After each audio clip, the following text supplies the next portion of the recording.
महाराष्ट्र की सियासी राजनीति के बाद बदलते राजनीतिक समीकरण में आदित्य ठाकरे की भूमिका बहुत अहम हो गई, क्योंकि उद्धव ठाकरे ने सीएम पद से इस्तीफा दिया तो ऐसे में लाजमी सी बात है कि अगले सीएम के रूप में उनका नाम सामने आना बहुत मुश्किल है। ऐसे में आदित्य ठाकरे की और शिवसेना के बाकी विधायक नजरें गड़ाए बैठे। इस बीच बहुत बड़ी खबर सामने आई तेजस ठाकरे की भूमिका को लेकर कि तेजस ठाकरे को बहुत जल्द पार्टी में कोई नई जिम्मेदारियां मिलती नजर आएंगी, जो कि उद्धव ठाकरे के छोटे बेटे हैं। लेकिन इस बीच आदित्य ठाकरे जिस तरीके से तेवर दिखा रहे हैं, जो बयानबाजी शिंदे गुट को लेकर कह रहे हैं, बार बार अपने बयानों में ये बात जोड़ ही देते हैं कि बहुत जल्द शिंदे सरकार गिरती नजर आएगी। जो सरकार बनी है वो सरकार बहुत जल्द यानी कि कुछ ही दिनों में या कुछ ही महीनों में गिरती नजर आएगी। उसके पीछे कैबिनेट विस्तार से लेकर और तमाम यहाँ पर फैसले हो सकते हैं। लेकिन इस बीच शिंदे गुट की बात करें तो ऐसा नहीं है कि शिंदे गुट मातोश्री के सम्मान में बिल्कुल ही चुप्पी साधे हुए है।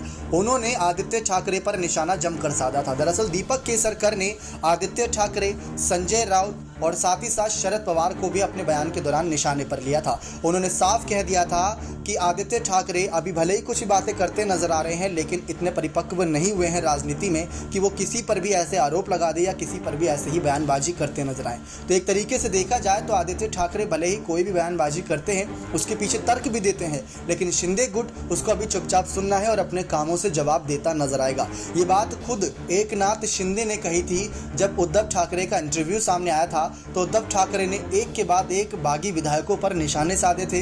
गद्दार से लेकर उनको यहाँ पर यह भी कहा था कि धोखेबाज हैं सबके सब, हमारे साथ ही यहाँ पर अभी तक पार्टी में थे और हमारे परिवार को ही तोड़कर चले गए। ये बात उद्धव ठाकरे कई बार कह चुके हैं। लेकिन इस बीच एकनाथ शिंदे ने इन बयानों के तहत कहीं ना कहीं आदित्य ठाकरे को भी लपेटे में लिया था कि हमारे सारी बातों का जवाब हमारा काम देगा। आपको बता दें, एक रिपोर्ट सामने आई थी जिसमें ये बात कही गई थी कि 700 से ज़्यादा फैसले एक महीने के अंदर एकनाथ शिंदे ने जब से सीएम पद संभाला है तब से ले लिए हैं। तो ये बहुत बड़ी खबर थी और ये सभी के लिए यहाँ पर कह सकते हैं दंग कर देने वाला आंकड़ा था कि एक महीने के अंदर 700 से ज़्यादा फैसले, ये बहुत ज़्यादा होगा। क्योंकि सीएम तो बन चुके हैं एकनाथ शिंदे, लेकिन सीएम पद पर नहीं बैठ रहे हैं, लगातार दौरा कर रहे हैं, रैलियां कर रहे हैं, घर घर जा रहे हैं और कभी दिल्ली के दौरे पर भी जा रहे हैं कैबिनेट विस्तार को लेकर। लेकिन इन सब के बीच आदित्य ठाकरे को लेकर कुछ बड़ी खबरें सामने आई हैं कि शिवसेना में उनकी जिम्मेदारी, उनका कद बढ़ सकता है और तेजस ठाकरे को भी नई भूमिकाएं मिल सकती हैं। ऐसे में क्या बढ़ती भूमिकाओं के साथ एकनाथ शिंदे उनको बख्शते नजर आएंगे या आमने सामने अब आदित्य और